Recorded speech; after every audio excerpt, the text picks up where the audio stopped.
Ada tukang minta-minta gitu bapak-bapak. Bapak mau 10.000 apa yang di kantong saya nih? Ya udah dek, yang di kantong aja, nggak apa-apa. Kayaknya lebih gede tuh. Ya, bapak dapat ini. Nah terus, halo guys, selamat datang kembali di channel Anak Bos alias Anak Boarding School. Masih bersama gua Putra. Lagi asik-asik nongkrong, tiba-tiba teman lu curhat gitu. Lu pernah nggak sih di titik ngerasa kayaknya gue tuh nggak bakal dimaafin gitu? Kayak dosa tuh udah kelewat limit, tobat pun juga cuman formalitas, baru tobat 5 menit kemudian kumat gitu. Tapi ternyata menariknya Rasulullah pernah bercerita tentang kisah seseorang yang terakhir kali dipanggil dari neraka dan dimasukkan ke surga, sob. Dan waktu beliau bercerita ini, Nabi itu sampai tertawa, sob. Sampai gigi gerahamnya itu kelihatan. Kenapa beliau sampai tertawa, sob? Nah, ternyata karena Allah itu masih kasih kesempatan bahkan untuk orang terakhir ini, sob. Kisahnya diriwayatkan oleh Abdullah bin Mas'ud radhiyallahu anhu.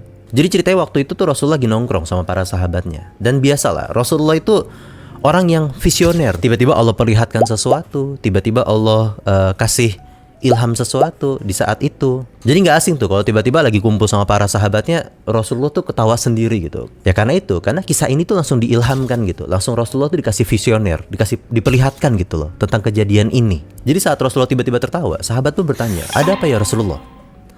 Rasulullah berceritalah di situ. Suatu ketika saat kita sudah difilter mana yang Allah anugerahkan surga, mana yang dimasukkan ke neraka, dan mana yang dicek-cek dulu gitu kan.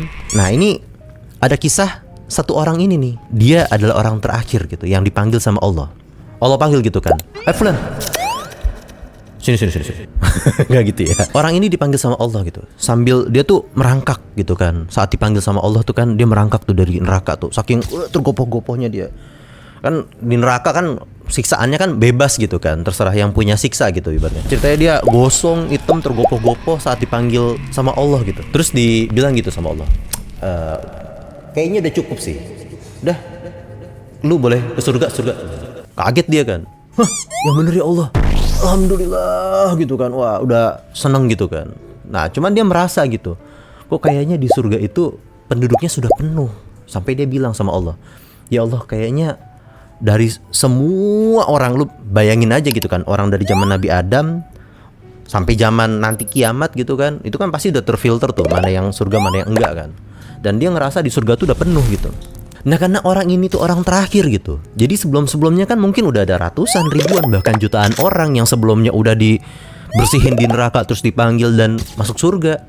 Makanya dia ngerasa kayaknya surga tuh udah penuh gitu, dan semua tempat tuh udah diambil. Sampai ketika itu dia bilang sama Allah, ya Allah, surga kayaknya udah penuh, udah pada tempat-tempatin gitu sama orang-orang yang sebelum aku tadi. Cuman menariknya, kata Allah, kalau seandainya aku berikan sebuah kerajaan seluas bumi misalnya, apakah engkau ridho? Wah kaget dia. Wih, yang bener ya Allah. Ya ridho lah, masa ya enggak? Nah Allah ceritanya seneng nih sama nih hamba ceritanya gitu kan. Nah si hamba ini nih saking seneng kegirangannya nih, mungkin Allah pun juga seneng gitu sama si hamba ini. Gue tambahin lagi deh yang semisalnya. Maksudnya gue tambahin lagi nih 2 kali lipat dari yang gue tawarin tadi. Kaget dia kan. Ya Allah, ya aku ridho. Mungkin dia kagetnya gak seperti itu, tapi mungkin berlebihan atau gimana kan, namanya habis dari neraka gitu kan. Dan Allah mungkin seneng ngeliat tingkah lakunya. Nah gak berhenti sampai situ sob. Allah tambahin lagi dan lagi sampai 10 kali lipat dari tawaran pertama gitu. Ini orang terakhir kali di neraka, cuman Allah kasih satu kerajaan yang sangat besar, bahkan dikali 10 lipatnya sob. Tapi mungkin orang ini teringat dengan masa lalunya gitu kan, yang kotor, yang penuh dosa, yang aduh kayaknya gak mungkin banget gitu gue dapetin segitu banyak kemurahan dan rahmatnya Allah gitu ibaratnya kan. Kayak nih Tuhan ngerjain gua kali ya. Ya mungkin dia teringat masa lalunya gitu kan. Wah mungkin ya, mungkin dulu kayak dia pernah ngeprank orang gitu kan. Ada tukang minta-minta gitu bapak-bapak. Bapak mau 10.000 apa yang di kantong saya nih? Ya udah dek, yang di kantong aja, nggak apa-apa. Kayaknya lebih gede tuh. Ya bapak dapat ini. Nah terus pergilah dia. Nah dia mungkin ngerasa pernah ngeprank orang, sehingga dia takutnya nih Tuhan ngeprank gitu kan. Wah ini kerajaan udah gede banget, terus dikasih 10 kali lipat ya. Ini kan kayak gue mau di prank kali ya. Nah disitulah dia bilang, sob, apakah engkau sedang mengejekku ya Rob? Sedangkan engkau adalah raja dan Rob semesta alam gitu. Dan disinilah sob, Nabi tertawa. Karena dalam suatu riwayat Ibnu Mas'ud mengatakan gitu, kenapa Rasulullah tertawa? Kemudian Rasulullah menjawab, karena Tuhan semesta alam pun tertawa melihat orang ini. Lalu berkata, tentu aku tidak mengolok-olokmu, tidak mengejekmu. Akan tetapi aku, kata Allah, Maha Kuasa atas segala apapun yang kukehendaki. Di sini seakan-akan Allah menggambarkan bahwa dunia itu memang tidak ada nilainya sob. Bahkan dikasih 10 kali lipat untuk orang yang terakhir kali dipanggil dari neraka dan dia dimasukkan surga. Nah sob, ini bukan dongeng, melainkan kisah nyata yang Rasulullah sampaikan kepada para sahabat ketika itu. Maknanya, selama kita masih punya iman, walaupun kecil, percayalah, Allah nggak akan buang kita sob. Kita boleh pernah rusak, kita boleh pernah jatuh berkali-kali. Tapi kalau kita masih percaya bahwa Allah itu Maha Pengampun, kita nggak akan pernah kekurangan harapan sob. Bahkan orang ini pun yang terakhir kali keluar dari neraka, Allah sambut juga dengan penuh cinta sob. So, jangan pikir kita ini kotor dan gak bisa taubat hanya karena dulunya juga pernah sesat. Allah gak minta kita langsung hebat. Dia cuma minta bandelnya jangan keterusan.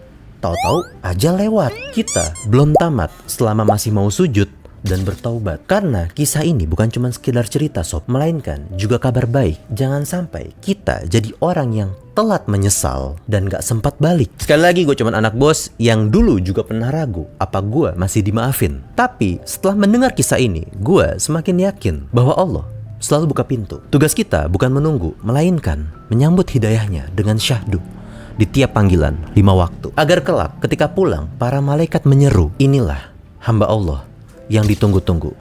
Sekali lagi, gue anak bos. Ciao. Orang kira alim padahal masih nyeleneh. Iman masih tipis mesti gimana neh. Santri modern laptop di maaf ya Kang. Ini bukan dongeng. Nah di situ. Nah mungkin si hamba ini ada yang lagi bangun negara di belakang. Gak apa kan, lanjut. Ya di mana tuh gue tadi kan, jadi lupa kan. Bila bilang nggak minta 10 menit aja om, boleh nggak?